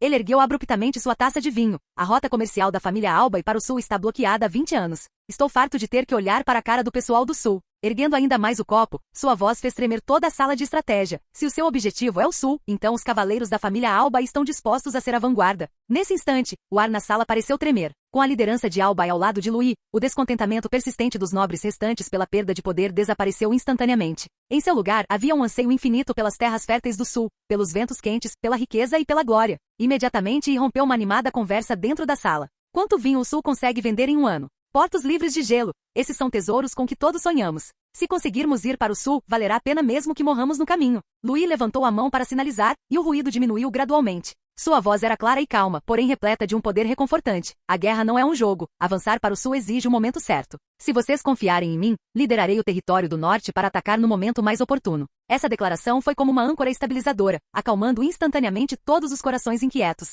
Porque todos sabiam que desde a ascensão de Louis, fosse contra a ninhada, os bárbaros ou as legiões, nenhuma campanha ou decisão havia falhado. Ele é mestre em esperar o momento perfeito e simultaneamente em desferir um golpe certeiro quando esse momento chega. Com os detalhes finalizados, todos ergueram seus copos de cristal. Pelo território do norte. Por um novo futuro. Para os vinhedos do sul. O tilintar dos copos ecoava pela sala secreta, nítido e agradável, como se celebrasse antecipadamente a vitória iminente. Nesse exato momento, a máquina de guerra do território do norte começou a operar sob o comando de Louis, enquanto o sul vivenciava simultaneamente um caos imenso. Capítulo 404. O escritório estava quente como no início da primavera. O fogo na lareira ardia intensamente, tornando todo o cômodo aconchegante. Mas lá fora, pela janela, a chuva caía torrencialmente e os trovões ribombavam incessantemente, como se toda a capital imperial estivesse mergulhada na escuridão. O quarto príncipe Ren estava sentado junto à janela, segurando um vaso de flores preciosas e delicadas em uma mão e uma tesoura de prata na outra. O som da chuva batendo na janela se misturava com o suave cortar da tesoura, mas nenhum dos dois o perturbava minimamente. Seus movimentos ao aparar os galhos e as folhas eram elegantes e lentos. Cada corte parecia carregar paciência e também indiferença. O ministro das Finanças Belial estava ao lado dele, com o grosso relatório financeiro ligeiramente amassado em suas mãos. Ele pigarreou com um tom respeitoso, porém um tanto urgente. Vossa Alteza, o comandante da 22ª Legião acaba de enviar uma carta confidencial por meio de seu ajudante de confiança. Ele diz estar disposto a se submeter a Vossa Alteza. O reno zumbia como se estivesse ouvindo algo insignificante. Ele ergueu um ramo de flores, cortou uma folha amarelada e sorriu levemente. O guarda de ferro mais valioso do segundo príncipe. Não é nada mais do que isto. Ele deu um peteleco na folha seca com a ponta do dedo, observando-a cair na bandeja de prata. Lealdade? Murmurou ele. Ele é tão frágil quanto esta folha. Belial curvou-se em concordância ou talvez em bajulação. O comandante inicialmente quis desembainhar a espada e atacar nosso mensageiro. Mas os celeiros de sua família não têm feno suficiente nem para os cavalos da próxima primavera. Inocentamos o sobrinho dele das acusações de contrabando e pagamos 3 meses de salários militares atrasados. Ele se ajoelhou mais rápido do que qualquer outro. Esses oficiais militares são sempre assim. Rini deu uma risadinha, como se estivesse ouvindo uma verdade óbvia. Ele continuou aparando as plantas. O segundo irmão sempre pensou que enquanto lutasse ao lado dos cavaleiros, eles seriam leais como nas lendas. Mas ele nunca entendeu. A tesoura cortou suavemente mais uma vez. Quando a honra não pode ser trocada por bens tangíveis, um cavaleiro é menos leal do que um tratador de cavalos que cuida do feno. Ao terminar de falar, ele finalmente largou a tesoura e pegou a pena banhada a ouro que estava sobre a mesa. Ele caminhou até o grande mapa do Império na parede e cobriu delicadamente as bandeiras da 21ª e da 18ª Legiões com a cor de seu brasão pessoal, simbolizando sua autoridade. Vossa Alteza Belial baixou a voz, há mais 5 legiões hesitantes. Se continuarem a esperar. Todos os oficiais militares do Império estão de olho em seu próximo movimento. Rini parou de escrever e olhou para trás, para ele. Seu olhar não era o de um jovem príncipe, mas sim o de uma raposa velha examinando um tabuleiro de xadrez. Mover-se, repetiu ele suavemente. Meu movimento sempre foi simples, depende do movimento deles. Ele voltou à escrivaninha, pegou a folha seca que havia cortado e a esfregou delicadamente. Diga a eles, que o tempo deles está se esgotando. A folha morta se transformou em pó na palma da sua mão, e fragmentos cinzentos caíram por entre seus dedos como cinzas antigas espalhadas. Um trovão irrompeu lá fora pela janela, como se completasse a frase não dita por ele. Rini olhou para as cinzas na palma da mão, com a expressão completamente impassível. Essa compostura não provinha da imprudência de um jovem príncipe, mas da confiança que ele agora genuinamente possuía. Aqueles oficiais militares que antes não tinham nenhuma ligação com ele, foram subornados por ele aos poucos. Sob a pressão da fome e da interrupção do fornecimento de suprimentos, quase metade das principais legiões sob o comando do segundo príncipe desertaram para o seu lado. Essas pessoas costumavam bradar lealdade mais alto que o vento, mas, contanto que recebessem o pagamento militar em dia e suas famílias fossem sustentadas, sua suposta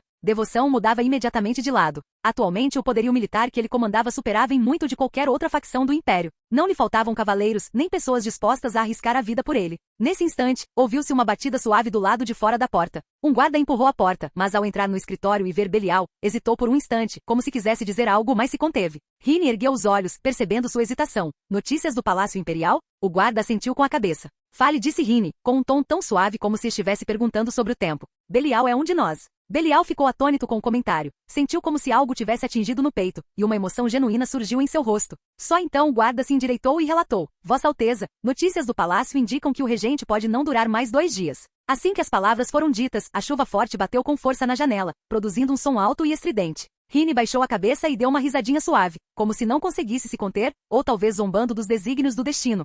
Finalmente chegamos a isso. Belial manteve a cabeça baixa, sem saber se deveria sorrir, e preservou cuidadosamente o silêncio. Rini, porém, já havia se virado para encarar o guarda. Vá dizer ao mordomo que darei um baile esta noite. Convide todos os representantes das 8 grandes famílias, e também os altos funcionários do império. Ele fez uma pausa com um tom leve como se estivesse discutindo um assunto trivial. Anote quem vem e quem não vem. O guarda acatou a ordem e estava prestes a se retirar, mas então ouviu Rini acrescentar: e também, lembre-se de convidar o 2º irmão e o 5º irmão para comparecerem. O tom era educado e gentil. A chuva torrencial batia com força contra os beirais do Palácio Imperial, sua força parecendo despedaçar toda a capital imperial. O trovão ecoou pelo céu, iluminando com lampejos bruxuleantes os pilares de pedra com veios dourados do lado de fora do quarto. No quarto do regente Arrens, a luz de velas tremeluzia no ar frio e úmido. As chamas, tênues devido às correntes de ar, iluminavam um cômodo de silêncio sepulcral. O ar estava impregnado com um odor adocicado e enjoativo de decomposição, o cheiro emanando de alguém à beira da morte. Arrens jazia na cama, seu corpo emaciado agora pouco mais que pele e osso. Em meio ao tormento de uma dor excruciante, ele despertou brevemente.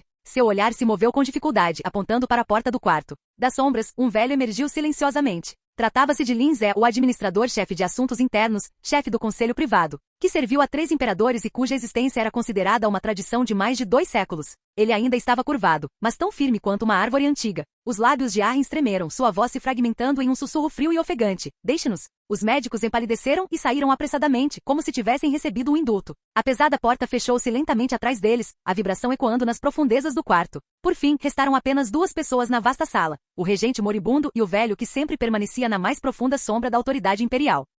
Arrens sentiu o frio começar em seus membros, subindo pelo peito como uma maré. Sabendo que não sobreviveria ao dia, ele usou sua última gota de força para agarrar o pulso de Lin Zé. A força de preensão estava atrofiada e fraca, era como agarrar-se a um pedaço de palha inútil enquanto se está afogando. Lin Zé, as pupilas turvas de Arrens tremeram levemente. Eu fiz o meu melhor, de verdade. Será que o pai vai me culpar? Essa era a pergunta mais vulnerável de um homem moribundo. Não a indagação de um regente, mas o medo de um filho. Não havia tristeza no rosto de Lin Zé, ele estava inexpressivo como sempre, como se nada no mundo pudesse perturbar seu coração. Ele gentilmente apertou a mão fria de Arrens, inclinando-se e aproximando seu rosto marcado pelo tempo da orelha esquerda do regente. Ele sussurrou em voz extremamente baixa, proferindo uma frase que em nada soava como consolo. As pupilas de Arrens, que estavam prestes a se fechar, contraíram-se subitamente, tornando-se pontinhos de luz. Ele encarou fixamente o velho que o criará. Seu peito definhado se elevava e descia violentamente, e um som sufocado escapou de sua garganta. Ele parecia querer gritar algo, mas não conseguia mais formar uma sílaba completa. Lin Zé apenas retribuiu o olhar com seus olhos indiferentes. Então o velho, aparentemente curvado e frágil, ergueu delicadamente o corpo do regente, com um movimento tão terno quanto o de embalar um bebê. Chegou a hora de ir, jovem mestre Arrens. No instante seguinte, bum! Um relâmpago rasgou o céu noturno, e uma luz branca penetrou pela treliça da janela, invadindo o quarto. Quando o trovão cessou, as 2 pessoas no quarto haviam desaparecido sem deixar rastro. Apenas a luz de velas continuava a tremeluzir, iluminando o quarto vazio, como se nada tivesse acontecido. Lá fora, o trovão rugia como se abrisse uma ferida irregular no céu noturno, e a chuva torrencial batia nas beiras do telhado, densa como tambores de guerra. No entanto, dentro do salão de banquetes da residência do quarto príncipe, era um mundo completamente diferente. A orquestra real estava sentada num canto, com cordas e flautas suavemente entrelaçadas, tocando uma elegante suíte da corte. A música abafava gradualmente a violência dos trovões lá fora, dando a ilusão de que aquele espaço estava completamente isolado do resto da capital imperial. O ar estava perfumado com um chá preto caro, que carregava uma sutil nota floral. Rini não gostava de bebidas alcoólicas fortes. Nessas ocasiões, preferia o chá, que lhe permitia manter a lucidez e, ao mesmo tempo, aparentar maior discrição e elegância. Os convidados que tiveram permissão para estar aqui esta noite eram, por si só, um símbolo de qualificação. Somente aqueles que eram pelo menos condes, ou verdadeiros lordes detentores de poder militar organizado, estavam qualificados para entrar neste salão de banquetes. Eles não eram meramente indivíduos ricos que acumularam fortuna por meio do dinheiro, mas pessoas que podiam influenciar o destino de um território no mapa do império. Precisamente por isso, seu comportamento transmitia uma tensão contida, mas que mal disfarçava sua ambição. Vários nobres idosos fizeram uma leve reverência, aparentemente buscando o favor do futuro, com uma postura que beirava a bajulação. Vários indivíduos de famílias com mérito militar tinham ombros largos e postura ereta, mas ocasionalmente lançavam olhares furtivos para Rini. Eles estavam acostumados a seguir os fortes, e o homem forte na capital imperial era claramente o quarto príncipe. Duque Simons estava de pé no centro do salão de banquetes, impecavelmente vestido para a ocasião. O manto roxo escuro com estampa de tigre dourada da família estava drapeado sobre seus ombros, um símbolo de seu status como chefe da família Simons, uma das 8 grandes famílias. famílias, usado apenas em eventos verdadeiramente significativos. Seu rosto inteiro irradiava uma alegria irreprimível, como uma libertação após anos de repressão. Afinal, ele vinha apostando no quarto príncipe há mais de 1 ou 2 anos. Agora, finalmente, ele estava colhendo os frutos. Simons ergueu sua xícara de chá, sua voz ressoando de uma forma incomum para um velho. Senhores, ergamos nossas xícaras à nova era que está prestes a amanhecer. A nova era liderada por Sua Alteza o Quarto Príncipe. O Império retornará ao caminho da razão. Os funcionários civis e nobres presentes assentiram em concordância, com tons de voz repletos de fervorosa bajulação. Todo o banquete era como um palco quente e bem iluminado, onde cada nobre demonstrava cuidadosamente sua lealdade e expectativa. A julgar pelo ambiente, aquilo era praticamente um banquete de coroação prematuro. Do assento principal, Rini segurava sua xícara de chá preto, com uma expressão modesta. O duque me lisonjeia. Mas seus olhos demonstravam evidente prazer, como se ele tivesse ouvido uma melodia que lhe tocou profundamente. O Duque Simons deu alguns passos para trás com sua taça, cautelosamente, mas sem conseguir esconder seu orgulho. Vossa Alteza, os documentos de sucessão no conselho estão prontos. Assim que o sino tocar, aquelas famílias vacilantes das 8 grandes famílias, eu já as repreendi por vocês. Elas sabem em seus corações de que lado devem estar agora. A confiança em seu tom derivava do fato de que ele de fato havia conquistado o apoio de muitas pessoas para o Quarto Príncipe. Essa foi a aposta política mais gratificante de sua vida. Rini ergueu ligeiramente os olhos, o olhar carregado de ternura encorajadora. Você trabalhou muito, Simons. O futuro império certamente reservará uma posição muito importante para você. Ao ouvir isso, o Duque Simon sentiu-se mais leve e não pôde deixar de dar uma risadinha. É uma honra para mim conquistar a confiança do futuro imperador. As pontas dos dedos de Rini se apertaram levemente, e a xícara de chá tremeu suavemente, mas nenhuma gota se derramou. Ele claramente gostou muito do título. Outro trovão ribombou sacudindo levemente a moldura da janela, mas o som continuou firmemente bloqueado pelas pesadas cortinas. Dentro do salão de banquetes, as taças tilintavam suavemente, os sussurros continuavam e o riso se misturava aos elogios. A atmosfera parecia transmitir a todos os convidados que a futura autoridade do império havia caído firmemente nas mãos do Quarto Príncipe. Nesse instante, um guarda pessoal entrou silenciosamente pela porta lateral. Seus movimentos eram leves como um fantasma. Ele não perturbou os convidados, movendo-se apenas pelas sombras à luz de velas até chegar às costas de Rini. Ele se inclinou e sussurrou em voz baixa o suficiente para que apenas o Quarto Príncipe pudesse ouvir. Vossa Alteza, relatório urgente. A residência do segundo príncipe e a residência do quinto príncipe estão vazias. A gravidade da notícia foi suficiente para fazer muitos nobres perderem a compostura instantaneamente, mas Rini nem sequer tremeu a mão, continuando a segurar firmemente sua xícara de chá. Isso estava dentro das suas expectativas. A presa foge naturalmente ao pressentir o perigo, mas quanto mais rápido foge, mais isso comprova que a balança do poder que ele controlava havia pendido completamente a seu favor. O guarda mudou de posição, visivelmente nervoso. Vossa Alteza, não deveríamos selar os portões da cidade e persegui-los? Rini ergueu a xícara de chá e tomou um pequeno gole. As defesas da cidade estão em minhas mãos agora. Eles não têm comida nem soldados. Mesmo que fujam, que problemas podem causar? Que fujam. Quanto mais longe correrem, mais concreta se torna a acusação de fuga da justiça. O guarda acatou a ordem e se retirou. Menos de 10 minutos depois, o guarda entrou rapidamente de novo. Sua expressão era visivelmente mais apavorada, e ele não conseguiu conter o tremor na voz ao se aproximar de Rini. Rini deu um leve sorriso. Os 2 ratos foram pegos? O guarda falou com dificuldade. Vossa Alteza, não. É, o regente.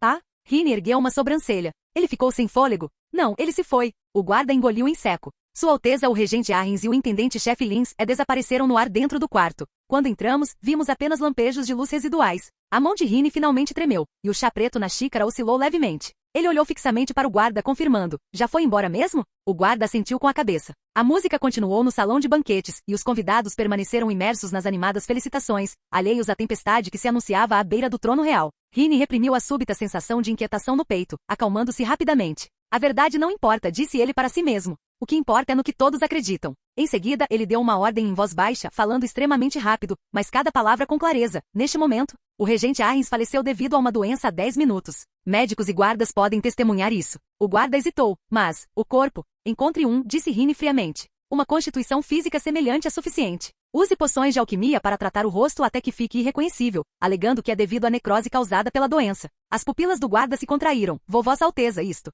Rini ergueu os olhos e repetiu, palavra por palavra. O regente morreu esta noite. Essa é a única verdade. Nos anúncios de amanhã e depois de amanhã, ele deve ser um cadáver estendido em um caixão. Vocês devem garantir isso. A segunda parte da frase ficou subentendida, mas o guarda já havia percebido as consequências. Com o rosto pálido, ele gaguejou sim, eu vou garantir que isso seja feito. Quando o guarda saiu às pressas, os convidados do banquete já haviam percebido a comoção. Dezenas de olhares se voltaram simultaneamente para o assento principal. Rini levantou-se lentamente com a expressão serena, e anunciou com voz pesarosa, senhores, acabo de receber notícias. Sua Alteza o regente Arrens acaba de falecer. Fim do vídeo. Para acesso antecipado à continuação dos vídeos, ou para incentivar o canal, vire membro. Muito obrigado. Ei, quer ouvir meus novos projetos antes de todo mundo? O segredo foi revelado! Seja membro no Patreon e libere agora o acesso antecipado a áudios exclusivos e inéditos. Te espero lá!